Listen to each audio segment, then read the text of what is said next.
to the world.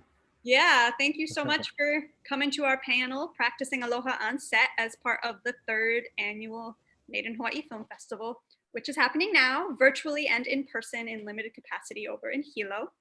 My name is Zoe Eisenberg. I am the festival's executive director, and I'm stoked to be here today, virtually via Zoom.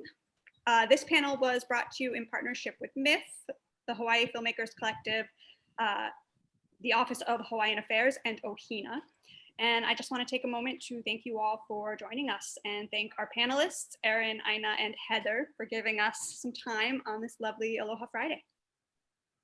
So before we dig into today's topic, I want to just kick things over quickly to Mary Pierce, HFC's Executive Director. Aloha, everyone. I'm so stoked for Made in Hawaii Film Festival 2021, the mashup of 2020, I guess, yeah. As Zoe said, I'm Mary. I'm the executive director of Hawaii Filmmakers Collective.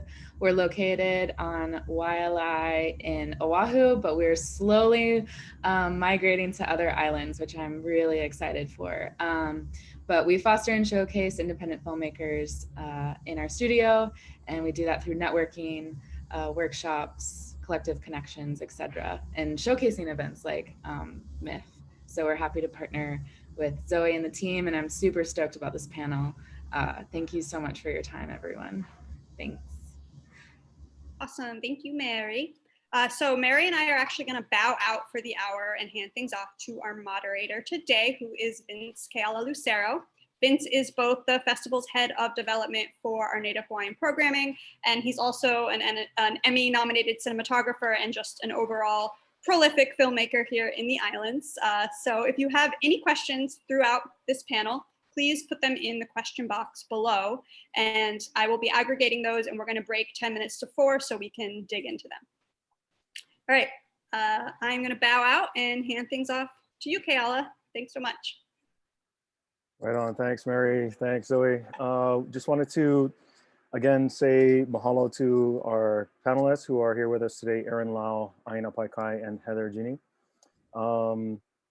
If you guys would like to introduce yourselves and maybe talk about a film that you have in the festival or might have had in the festival previously, or if you want to talk about what you're currently working on, and just introduce yourself and where you're coming from. We'll start with Erin. I was gonna say let the queen go first, Heather. Yeah, but we can do that too. I'll go. Aloha, my name is Erin Lau. I'm Kahala'u grown, but now I live on Tongva land, or Los Angeles. I work in digital, so I'm a senior producer for Jubilee Media. And like many of the folks here, I do 100 things outside of that job. And so it's a pleasure to be here and to hang out with you all. Awesome. Heather, how about you? Oh, let's see. My name is Heather Haunani Juni. I am thrilled to be on the same panel as you three. I love you three so much. I love your work. I've loved your growth. Particularly, I have a soft spot for Mr. Vince Keala Lucero. Having been with him since his teenage years. So it's just, fabulous to be here on this panel with you. I'm Keiki Āina, born and raised on Oahu, and this is my home, and this is where my bones will be laid. Mahalo, Heather. How about you, Āina? Hi, aloha kākou. My name is Āina Paikai from Waiau, Oahu. Currently, at the moment, just landed on Kauai, the island of Kauai, for another Hawaii Film Festival. And lucky to be in the Made in Hawaii Film Festival. I'm very proud to be made in Hawaii and to be on this panel with some of my good friends and mentors. And this year we have 2 films. One is A Hawaiian Soul, which is playing tonight at the Hilo Palace Theater, and as well as Out on the Sidewalk in Waikiki, that's available virtually, and I think played last night. Nice. Right on. So yeah, me and Heather have known each other for a couple of decades almost, I think. But I was so pleased that she was able to join us today because she is one of my mentors for sure since back in the day in high school, and really set me on this path of being a Native Hawaiian filmmaker. And I'm just so happy to have her on this panel, as well as Erin and you, Āina, who worked together in the past, and just continuing to tell Hawaiian stories, which I think when people come to Hawaii to film, there's a good way and a not so good way. And so I think in talking about aloha on set, these are some of the things that are special to Hawaii and special to Hawaii productions. And so getting right into it, we're going to talk about, if you guys can share with us, what you've been up to for the past year in terms of working during COVID-19. How has that changed your operations of filmmaking, and how you guys have adapted to that. So who wants to go first? I'll take it. Okay. Okay. I'll grab it because I think I'm different from you guys. You are in a different time zone / age group. COVID came and I was a little bit freaked out. And I will say that I had a couple of unfortunate health issues in 2020, probably completely Trump caused. But I took it on, and I took on COVID as well as straight on, meaning that I continue to do production. And I think moments like that really spark opportunities that you never even thought of before. And I think it becomes a more creative time. And I think that people who are able to pivot that way, I think there were more opportunities that came about, So there was lots of production that was still happening during the COVID period, in spite of, everyone just followed the protocol and were very careful. And so there were a lot of things that were being done and being produced. And a lot of writing was being done, or online Zooms between film festivals. I mean, that was really fun to see. The Sundance Film Festival, I've never even been to it, and it was so much fun to be part of it. Yeah, that's awesome. Very true. Does anybody else have experience with working during COVID? Yeah, I can speak. So although I haven't shot back home during this time, like I've barely been home because my greatest fear has been bringing things to my parents who are high risk, and I don't think I could ever forgive myself. I did go back once, but I can speak broadly. Like, our company has shot a lot during this time, but it became a period where I think generosity and sensitivity was all more. It's always been important, but the attention to that needed to be at the forefront. Like, when we are pulling on, like when I am dealing with cast or I'm dealing with crew, like constant communication, constant like checking if folks are like, this is what we're going to do, these are the barriers and steps we're going to take to protect you, and like always having a back and forth and understanding when people would back out because they didn't feel safe, and respecting that and honoring that, and always kind of carrying that energy into the spaces that we were creating. And like, obviously we all have to do our jobs and make money and survive, but in a time like this, there has to be a give and take of like what is truly important, and protecting our families and our teams and our cast members has to be the highest priority. And so if having these protocols in place, that if somebody is a red flag, we have to be able to pull that plug fast and not cut corners. And so I think it was really a time of, and I mean still a time of really having to put that at the forefront of our minds and lead with that, because like the work can't be the most important thing. Yeah. How about you, Āina? What you been up to, man? Yeah, agreed. Definitely family life for a lot of it, and that was a really good wake-up call and reminder that that's like the most important, like Erin just said. I was counting my blessings though that we had shot Hawaiian Soul October 2019, and so I had something in the can and was able to, in a way, focus on it. There was a lot of like, are we going to do all of this stuff in 2020? It's a big year and all of this stuff. George turned 70, And so there was a lot of things that we were planning for 2020, and it felt like 2020 was the year to put out this film.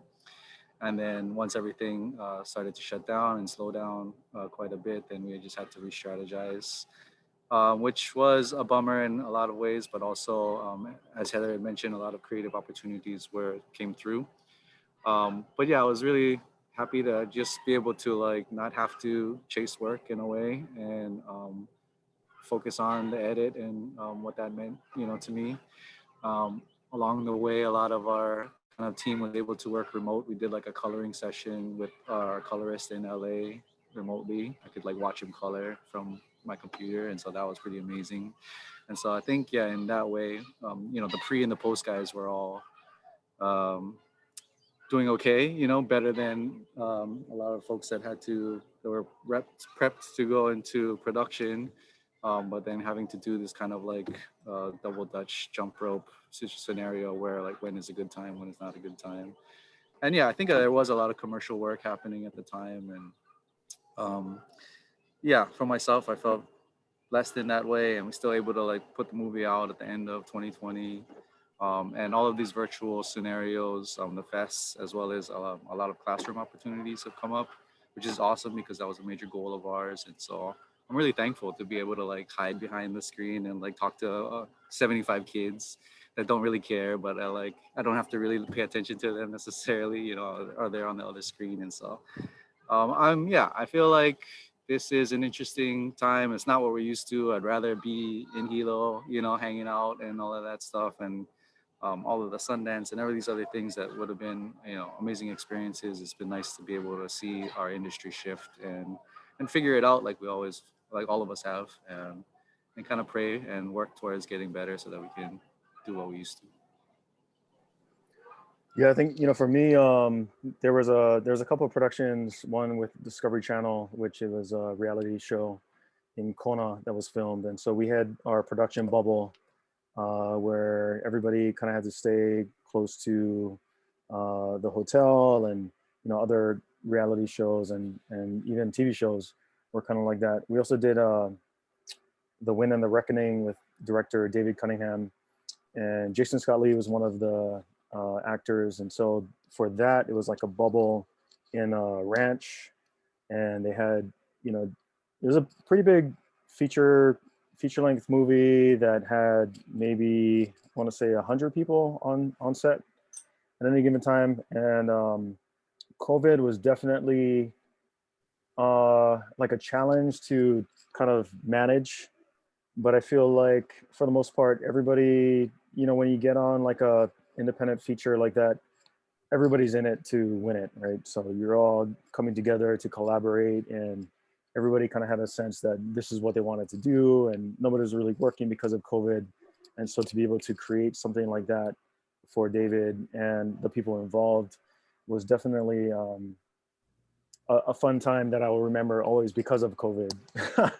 I don't know if you guys are working on something similar right now, or can you talk about some of your productions that you're working on? I know Āina was talking about his short film that came out that's in the festival. How about you, Heather or Erin? I'm doing song contest. You know that. That's a gnarly production. I think out of management than anything else, as you know. Mm-hmm. So I hope you stick to the timeline, Vince. I will try my best, I promise. I have an edit date. That doesn't move. But yeah, I love song contests. I love the creative, that the opportunity that it gives. It's the live part that I really enjoy, because doing production is one thing, but doing live is something so different that it tests you in different ways, right? And if you make a mistake, you can never correct it again, and you have to move on. But it's so much fun. So I do miss the live part, and I look forward to going back next year. And but this is the second year now that it's been virtual. So we're doing that. I'm doing for Real Wahine. I'm doing a little small episode on Hina. And so that's also been fun, because she has already, from the 5-6 years she's been exposed, she is I think she's got more video about her on the internet than I've seen any single person in our community recently. So it's been interesting to peel her story differently. So that's Yeah, what I'm Heather, doing. can you kind of expand on that? Because I know that her film has been nominated for a Grammy. Is that correct? Oh, Oscar. Oscar, for an Oscar, yeah. Which they didn't make the last five the last five. So the Oscars, you know, when they whittle it down, they whittle it down to like 20 and I guess and then 10. So but then she didn't make the last five. So they but hey, that's huge. So they were Huge. So crazy. Goodbye Mahu is a 8-minute animated piece that's really spectacularly beautiful, and it was nominated in that category for an Oscar this year, 2021. Yeah, that's incredible. I mean, for a locally produced film talking about Hawaiian subjects, I think it's probably the first time that I heard of something of that subject matter being nominated for an Oscar. So it's, you know, I it's think huge that's for us as filmmakers. yeah, no, and the conversation about you know, defining what a mahu is. I mean, it's really rich and long overdue, and Hina has really brought it to the forefront. But she is a very multi-talented human being. You know, she offers so many different layers. She's given us the most recent song that is our anthem now for the Hawaiian community. She's, you know, been to the top of Mauna Kea and has been in all the protests and has just recently won a Nahoku award for best composer, I think. I'm sorry, not exactly, but what she brings, it's also as a new filmmaker herself, is the way she approaches things in Native Hawaiian manner, you know, and the way every project is very personalized from our community standards, you know? That's very true. Erin, you have a project you want to share about what you're currently working on? I feel like I'm in that state where there are a lot of seeds and we'll see what dies and what hopefully grows. But on a rough overview, like for my job, I oversee a show called Middle Ground. And so when you work in digital, it's sort of like the Wild West of filmmaking in that you throw a lot of things at the wall constantly. And so in like this year, I'll have made 24 videos for the company and I don't sleep much, but in a very large variety of topics. But outside of that, it's mostly been focusing on writing. And so I'm developing a new short with Film Independent through their Project Involve program. And then the Sundance Indigenous Department is working with me on a horror that I hope will be my first feature. And so it's a lot of just planting seeds, nurturing those seeds, and hoping, you know, one of these projects I'm writing will be the next baby to be born into the world, and hopefully will do good things as Kapai Mahu, which is truly like leading the way, getting our stories out there. And so I just hope to feed into that as well through a different form. Yeah, you know, I noticed, and you being in Los Angeles, you're in Los Angeles right now? Yeah. You know, that when you compare LA's film industry and the environment compared to Hawaii's, especially in terms of COVID count, it almost seems like we're two opposites. And I know LA, a couple of times they had to shut down their whole industry where there was no film production allowed, or very little that was allowed. Here in Hawaii, you know, we've been blessed with very low numbers, and I wonder if it's because of our isolation or if it's because when some of the social media, and I know it's just sensationalized, but you know, some of the videos I've been seeing online where like people in California just didn't care about wearing a mask or they didn't care about other people, whereas Hawaii, it's a lot different. And you know, when you're on a set with your fellow people and people you care about, obviously safety is going to be one of your primary concerns. And so what I saw anyway, was a lot of productions moving from California to Hawaii. And now we have, you know, we had Magnum PI, Hawaii Five-O just finished wrapping up. but we got Magnum, we got Doogie, we got I Know What You Did Last Summer. We had an HBO thing that was going on. I heard NCIS is coming to Hawaii. So everybody's looking at Hawaii because of our low numbers and because of our isolation. And, you know, have you found that to be true in terms of maybe productions leaving other places to come to Hawaii? And why do you think that is? I can't speak, being that I like, obviously I don't know the full what's going on in those meetings, but I did notice that in this last year, it felt like there was a high influx of suddenly, oh, there's like a lot of TV moving to Hawaii. And I do think part of it is our isolation. Like the end part of it, I would imagine, is how bad LA got. Like, if I'm being honest, when I did, the one time I did get to go home, I felt like I had traveled back in time to warn everyone of this war that was coming, but nobody would believe me because I was coming from a space where there was so much trauma going here, the constant ambulances. Every other person I felt like was getting sick or dealing with symptoms. Like, it didn't feel like an exaggeration. It was truly like heartbreaking and difficult. And so to come home, I was like, I feel like I've traveled into a little bit into another reality. But I do, to your point, I do think part of it comes from a culture of focus on community, and that I don't want to make any kind of grand statement of saying like everybody here doesn't care, but there felt like there was more conflict that existed in like, why should I put myself at an inconvenience for my neighbor? And I don't think that, it just doesn't feel like as difficult of a thing back home and in our community to have to convince people that we live for more than just ourselves. So I do think that plays a large part in it, and as well as the logistics aspects. Like, we can't really fly to other countries without 2-week quarantines and all these other things, and so I can see Hawaii being a little bit more advantageous in that way. And it would also be, I think we also have to point to this big move in towards wanting to elevate diversity and elevate voices of color, and I'm very confident that's playing a large part in this too.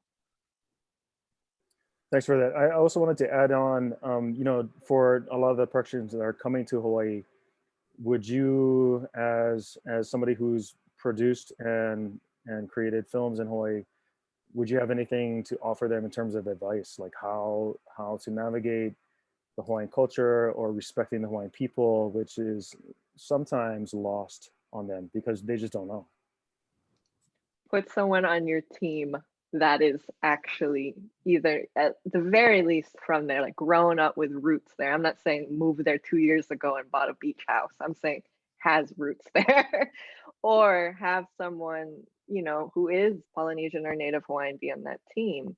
Because I think there is a little bit of this idea of like, I just need to have a coffee chat with somebody, or I just need to read a book and I get it. And it's like, no, these are not things you learn in a day. These things are raised into us, they're ingrained in us. And so if you really want to set yourself up for success on a quality end and on doing the right thing, you pull someone into the producing team or into the creative team that can help you walk that journey. It's not like a slap on one meeting. I think that's where the fallacy can be at times, and thinking that's enough.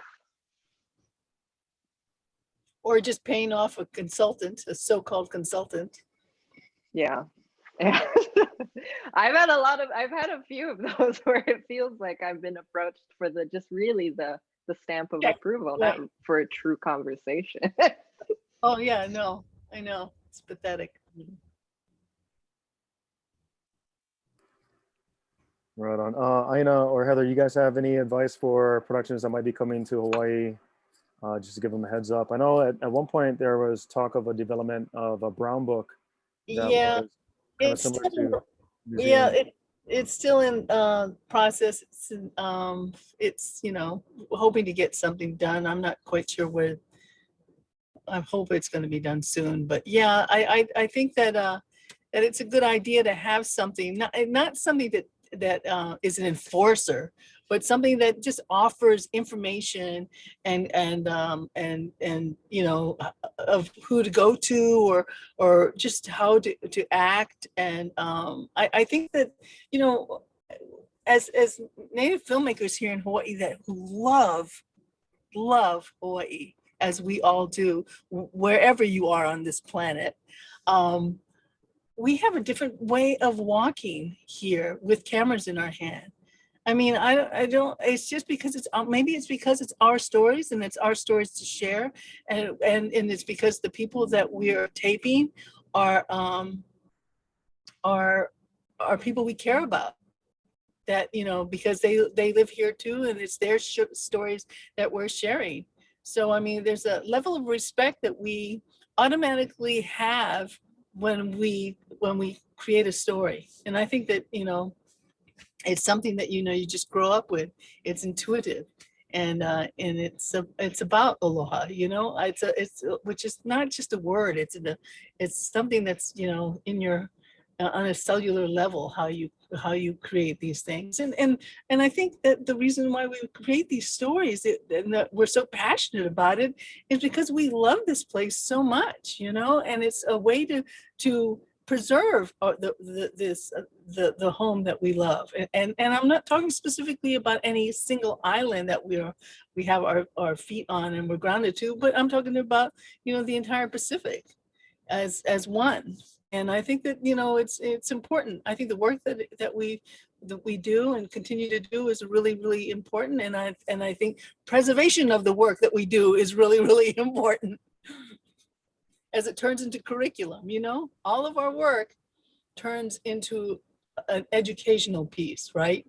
That's what the grounded purpose of what we do is to share a story that we want to help change people's mind about, or to help preserve, or to, you know, to stop the bombing, or to understand how important conservation is, the ocean, whatever the message is. You know, we have the power with the camera in our hand, and the camera And it's like, now. no, sorry, Heather, I was gonna add on to that, but I don't want to interrupt you. Oh, You're doing gospel now, so I'm gonna keep letting you go. I mean, the camera now, you know, it goes from a iPhone to, you know, what you have, Vince, you know. I mean, it's just amazing how you can collect stories now. That's all. Just saying. No, and I just wanted to add on to that last point of like, it's respect, but it's also accountability, of like understanding that you need to be accountable to these things. This isn't just always entertainment. Like some of the things we make, and the film and television or digital, like these things have the ability to shift policy. Like it can change how we get to move in the world. Like it seems dramatic to say like it can affect racism, but it really does. It humanizes, excuse me, not dehumanize, it humanizes our communities and the people that have been overshadowed a lot, whether it's our community, whether it's Native Americans, whatever community it is. Like this has dramatic effect on our subconscious. And I think the more, I don't always want to say it's like anybody out who's grown up outside the culture doesn't have this, but I do think the more you can kind of recognize these like nuances, the more you start to recognize there's an accountability here and great power that it can have on our communities. Yeah, that's very true. I know with Aina's film, especially, you know, how do you tell that story? And that's a story that has been wanting to be told. But Aina, how did you approach the family, for one, you know, to be able to entrust them with you telling their story, and the group of filmmakers, you know, to be able to tell the story of somebody like George Helm? Yeah, I think it really relates to what everyone's been saying so far. It's like knowing that I'm gonna see these people again, and so that accountability to not just like be an ass and like take, but actually honor them and state our intentions, and that this is what we're trying to do for this man, your brother, your uncle. And so that was really at the heart of it, that this is like what we want to do is educate people on who he is and what his message was, and honor him, you know. And I think his story, there's a lot of hurt and pain that they still carry with them, and um, knowing that maybe like other folks that have approached them with productions, not knowing or feeling what that hurt might feel like for them and what they carry around with them within their community and kind of the politics that still surround their community, all of that, having a contextual understanding of like us as people, and how we move and how we've all been brought up in Hawaii to care for one another, or to that,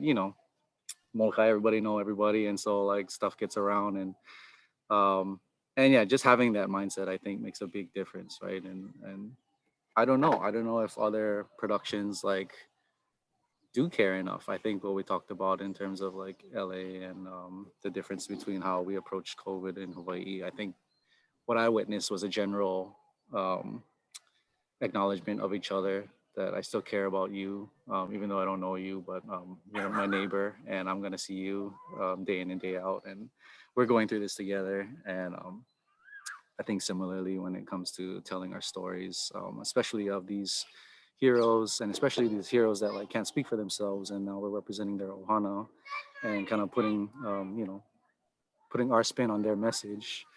Um, that you better be good about it, or at least that make sure that the ohana is good with it. And so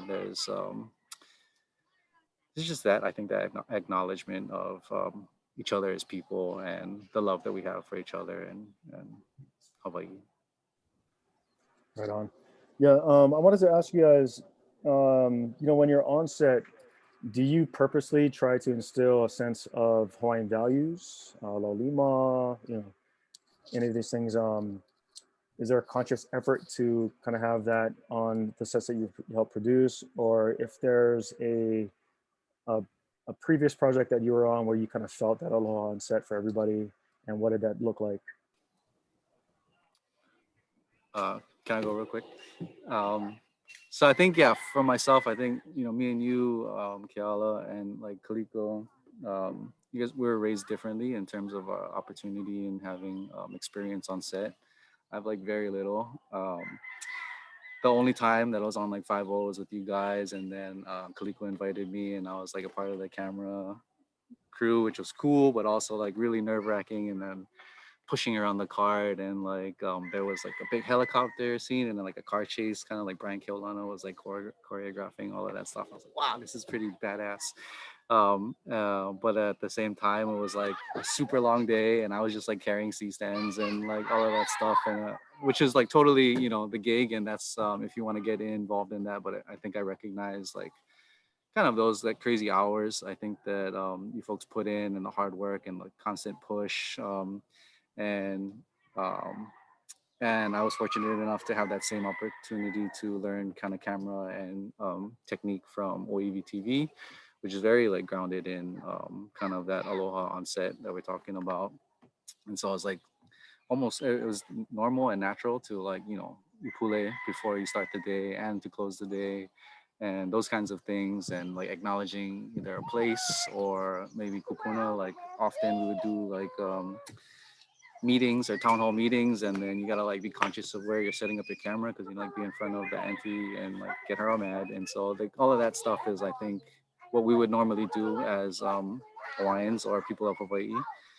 And I don't necessarily believe that that's how Hollywood approaches sets and stuff. And so like, it's really just like time is money, get our stuff, get out, go into somebody's super ass nice house and like bang up all of their walls and then get out. Not to say that's what you guys did, but I feel like I've heard those stories.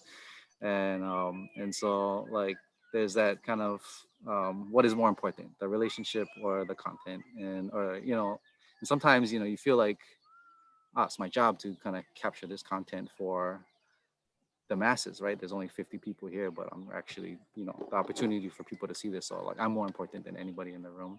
And sometimes it's a give and take, but sometimes like, you gotta really just acknowledge all of that. And so I think I'm lucky enough to carry that into our other sets. I didn't mention this earlier, but we did shoot something in January where I was directing. Super nervous about kind of being the leader on a COVID production and making sure that we were up to par. I see Jaina is on the stuff. Hi, Jaina. And thank you, Erin, also for introducing me to Jaina. And so, but like same thing, like it was rooted. We did what we were supposed to do. Everyone was pretty much, Hawaii or of that mindset, and we took care of each other, respected each other's space, cleaned everything, and just knew how to work well with each other, and made sure that we were still kind of um, the main goal being, having fun and getting this kind of content and not necessarily the final product. And mahalo for that. I can, and everything Ina said, and I'll add like one extra point for me. I think it's also embodying and setting the example of what reality you want to see in those spaces. Like to me, like expressing our culture in these spaces means living it. And so, especially when it comes to my crew or my cast, to me, it's about reciprocity. I'm like, I'm going to treat you with respect. And that looks like respecting your boundaries, truly honoring or wanting to listen to your thoughts on these things, and, not killing people always to absurd hours, at least without proper compensation. To me, it looks like a lot of the actions we take in these spaces and the way we carry ourselves around people. Like working on set is a very demanding, grueling process, and sometimes you're going to slip. And it's also having the grace to recognize that sometimes people are human, and you have a conversation about it and you work through it, you apologize, you own up to it. And when I make those mistakes, I do that as well. And so I think it's also just live these things and treat people through these values too. Yeah, I think you're absolutely right. Working on these bigger TV shows where you're working 50, 60-hour work weeks and things are intense, and the pressure is on to push everybody in every department to get things faster, to move things faster, to get what we need in the can so that we can move on and create all this other TV show stuff. I remember somebody, I think it was a grip, who told me, it's not heart surgery. This is not, you're not saving lives here, you're entertaining. And so if you forget that you have to be human too and respect those that you're working with, if you lose sight of that, what's the point? It's not worth it. And I know a lot of the friends that I made when working on those TV shows, it was really hard, and everybody understands, but it's high paid. And so there's kind of a balance. But I realized that when I would ask them for help on one of my projects where it was a story about Hawaii, they just gave and gave and gave, because they would say, I remember people saying, this is like food for my soul. Even as filmmakers, we make this TV show that millions of people get to see, but like telling the stories of Hawaii and showing like aloha to the people you're working with, and that's where they really, really enjoyed working and collaborating. So do you guys have any favorite experiences that you had on a project where it was just like full of aloha and things? Because I find that the more you put, the more appreciation you have for your crew, the better job they're going to do, right? And so that's just a part of showing aloha to the people that you work with. You guys have any experiences like that? Well, I love working with Matt Yamashita over on Molokai. He is an amazing young man that educates every single person who comes there, whether they're Hawaiian or not, that when they hit that island and they get on it, and they get a really great education of how to walk that island. And he's really consistent and loving. It's a loving production. So it's just, it is good to be considerate of each other, obviously, and to make sure that everyone enjoys this project. I mean, obviously, when you're doing independent projects, we look for people who believe in the same message that we're trying to create, and to have a camaraderie that everyone is one on the story and that everyone feels a part of the story. It's because it is hard work too. It's backbreaking.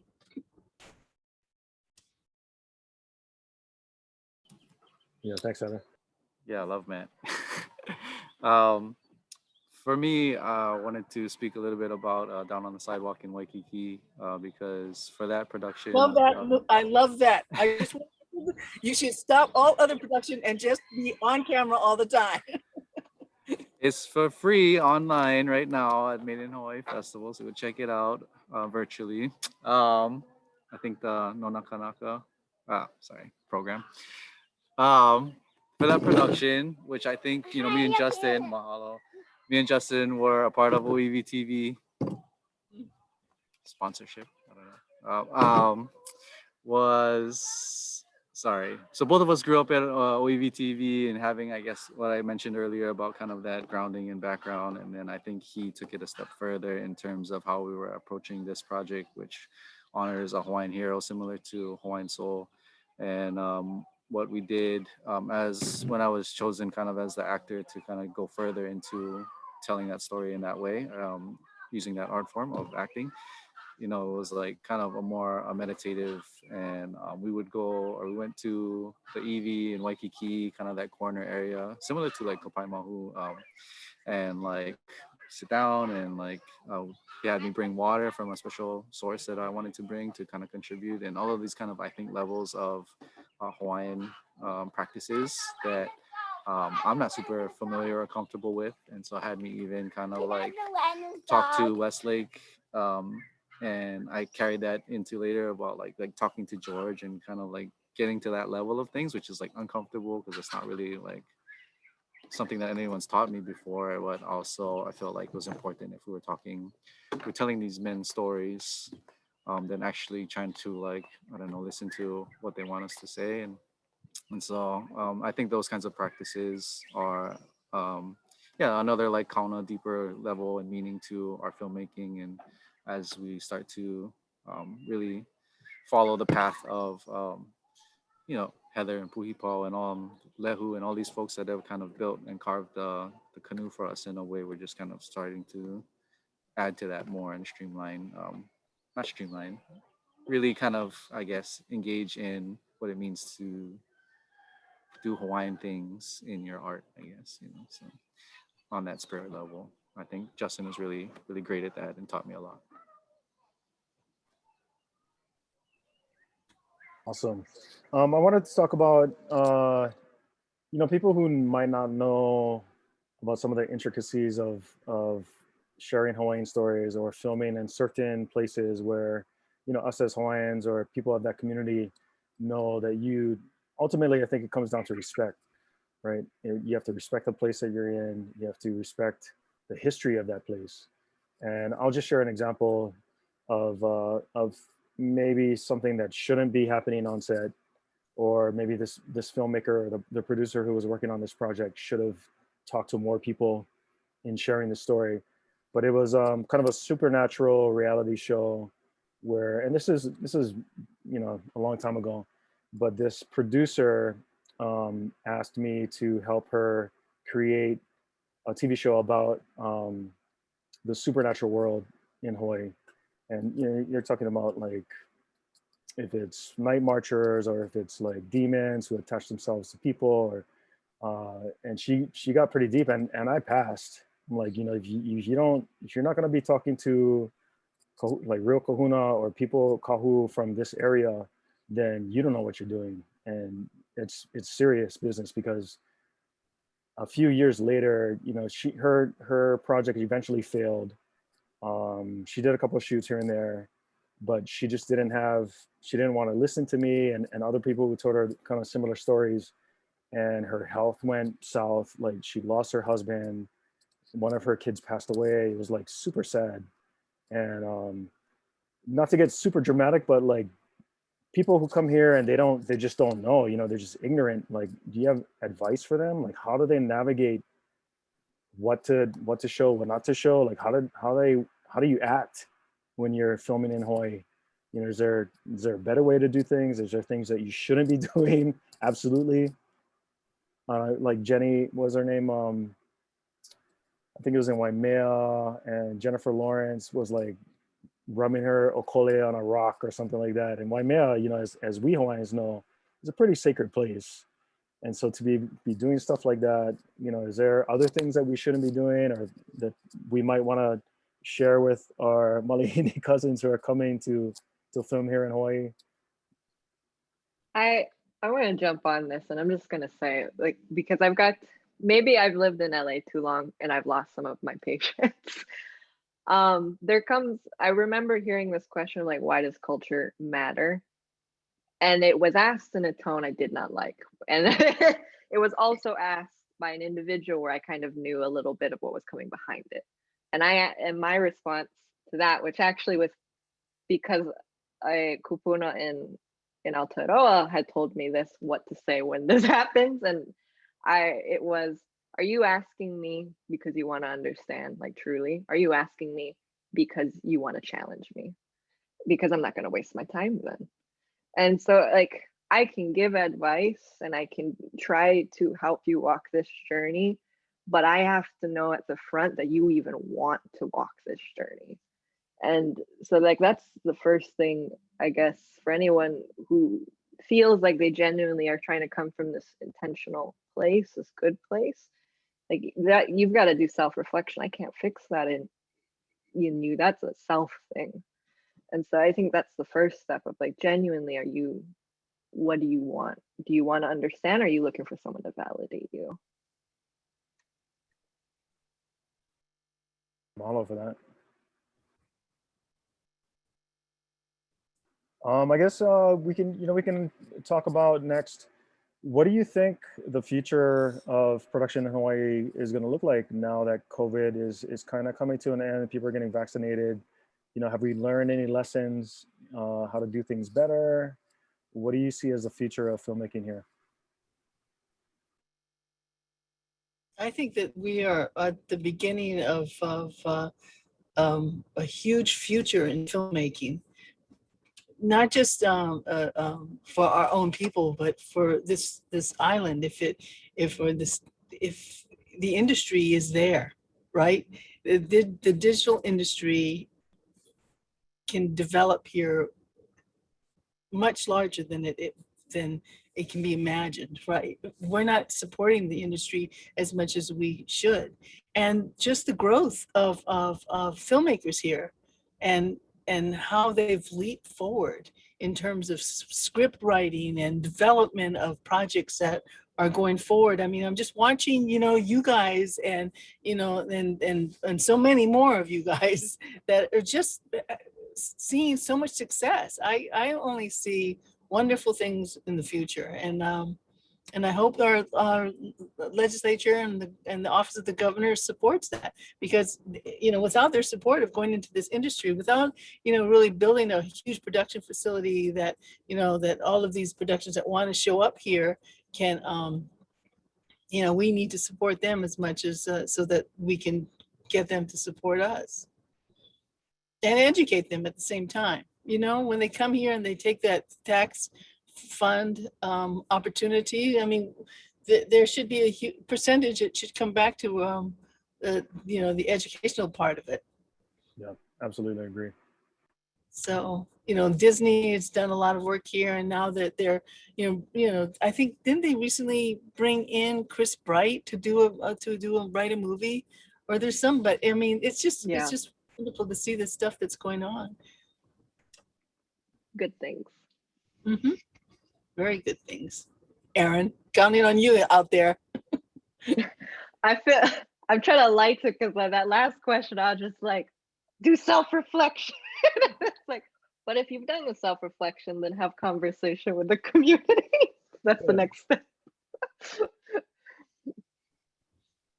I'm gonna hop in now, because we have some really wonderful questions that came in through the chat box that I feel like we could do a full nother hour on. So thank you all so much. That was great. So this first question that we got, I think, is really important.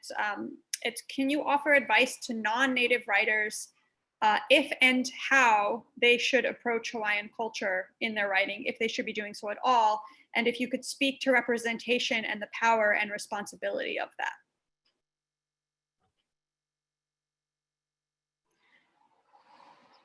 Who wants to put their writer's hat on? Āina, I'm looking at you. Yeah, I should start writing stuff. No, I don't know. I feel like for non-native writers wanting to write native stuff, I think there's kind of like this ground there. I think we've been fighting for, telling our own stories, and so I don't know exactly. I mean, maybe it's in collaboration if that's something that feels right. Um, I think it comes to a certain understanding. Like we had talked about a lot earlier, is that like only from Hawaii people know what that means, what that feels like, and how to talk and act and love one another. And so, like, you can have that, but I think that, yeah, what Erin said about self reflection and really like um, diving in, I guess, and being one of us in that way. And so, I guess the same thing. I don't know if like Coco is the only thing that really gives you access to our stories, but I hope you have that heart to acknowledge and love and care and understand that you don't get to just like make the movie and then go back to LA. Like I think that's the difference in terms of caring. Like I don't get to go. I make a movie here and then we don't get to go home, right? I gotta see these people. It's guaranteed I'm gonna see them again. We're just like that's our circle, and so having that accountability and aloha, and I think mutual kind of understanding, hopefully, of what that means, then I can maybe trust you to tell that. But if not, then I'm gonna bash you. Yeah, it's about relationships, and if you're non-native and you are writing the story about Hawaii, you should write it from a non-native perspective. And continue to understand that aloha does not mean just being nice. Like No. there is a lot more depth to that of like, it also means accountability. Like, I guess to add on to Aina's answer, like the initial thing that came to mind is like, what is the why? Like, why do you want to do this? And let's start from there. And because it's not to say that I think this is maybe a controversial statement, like that only people of this community can tell their communities. I think there are, except like of that identity, I guess, Native Hawaiian. There are exceptions to that, and we've seen those exceptions. We've seen non-Kanakas do beautiful stories in our community, but they also have been from that community. And so it's the first thing is like, the why, and then I would recommend dialogue. Talk to people who are a part of those stories, who are a part of those communities, and don't, if you find you are rejecting multiple people's feelings about it, that's not a good sign. And I think conversation and dialogue is where you start. I just want to shout out Āina as a film that's playing right now. That's like really well done, and that person, Kim Hao Lee, isn't from Hawaii, but I know I had done her due diligence in making connections, and I think that story is like spot on. Yeah, and I think Kimi, because that's playing in the festival, had also spent every summer on Oahu and has family here, so she kind of grew up with the community and nearby the community that she wanted to explore. So that was kind of her access point as well. Yeah, I was impressed with that one. Does anyone up to a few of us? Like I had lunch with her, and I know she talked to Justin Atong, and like she definitely did the work. Yeah. All right, I'm going to move on then to the next question. Thank you for that. This is, can you create a sense of aloha on set when you are not shooting in Hawaii and you're the only Kanaka?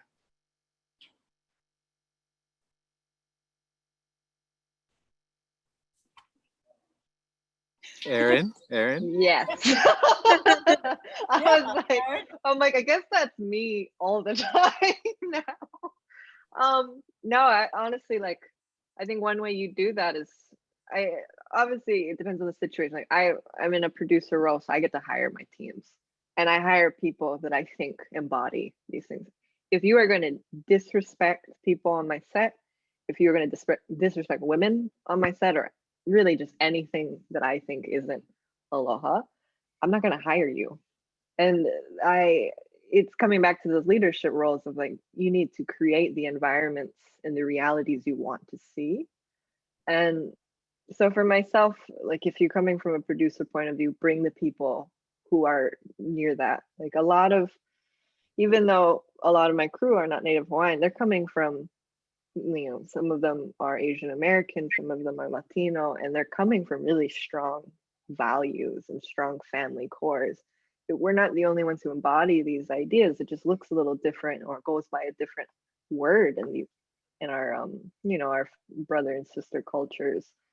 And so a little bit of is like who you surround yourself with and who you bring onto that set. And then also holding people accountable when you see problems. If somebody is acting a fool on your set, you go and have that conversation. You know, be the protection for those on your set that maybe are not getting that respect. Mm-hmm.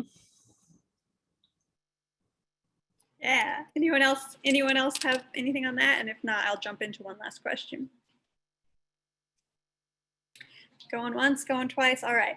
So this question came from Lara, and she wants to know, is there a particular show or film that you know of or have been on that was very respectful in having their production in Hawaii? What did they do to make sure to enforce that? We kind of touched a little bit on that already, but if anyone else has anything further, that'd be great.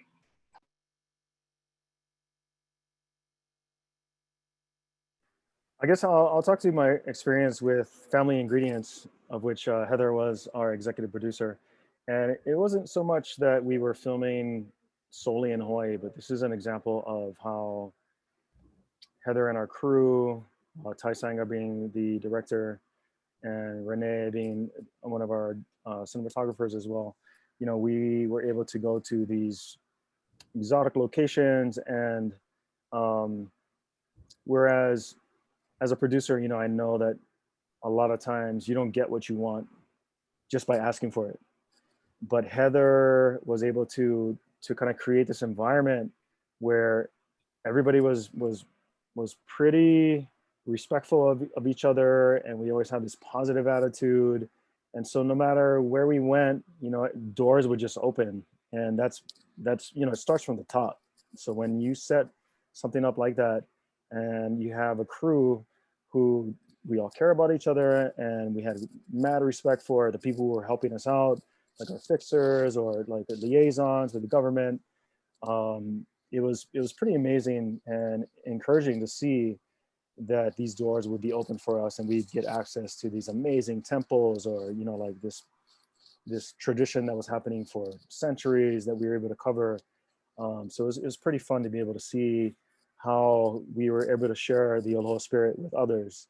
And they became, you know, longtime friends. Like I'm still in touch with some of the people in Vietnam, and, you know, it's great because of Facebook or social media. You're able to be in contact with these people and still be in touch. And they, you know, I like to think that maybe other people who didn't come from Hawaii, who didn't have that same respect, maybe they didn't get the same access or whatever, but just mad props to Heather and the way that she sets things up, because it was an incredible thing to be a part of. How much do I owe you for that? My little promo you just did?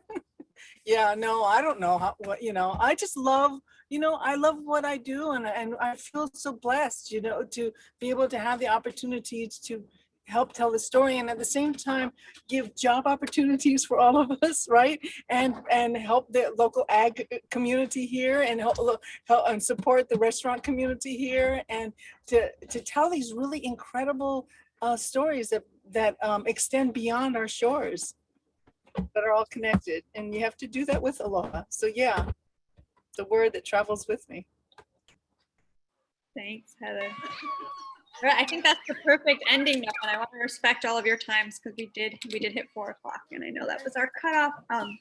Thank you all so much for giving us your hour and joining this panel, and thanks for everyone who tuned in. Just a friendly PSA. The Made in Hawaii Film Festival is happening now. You can watch limited capacity screenings at the Hilo Palace if you're on Big Island. And they're also, 60 of our films are also streaming virtually for free on MIF.org. We've had over 20 hours streamed so far of the first day of the festival, which is pretty cool to watch on the back end. Over 20 days worth of streaming. Yeah, not hours, days, 20 days worth of films being watched all over the country and the world right now, which is really exciting to track. So feel free to get on that. And thank you all so much for your time. Mahalo, everybody. Thank you so much. Mahalo. Mahalo. You already drink 2 drinks?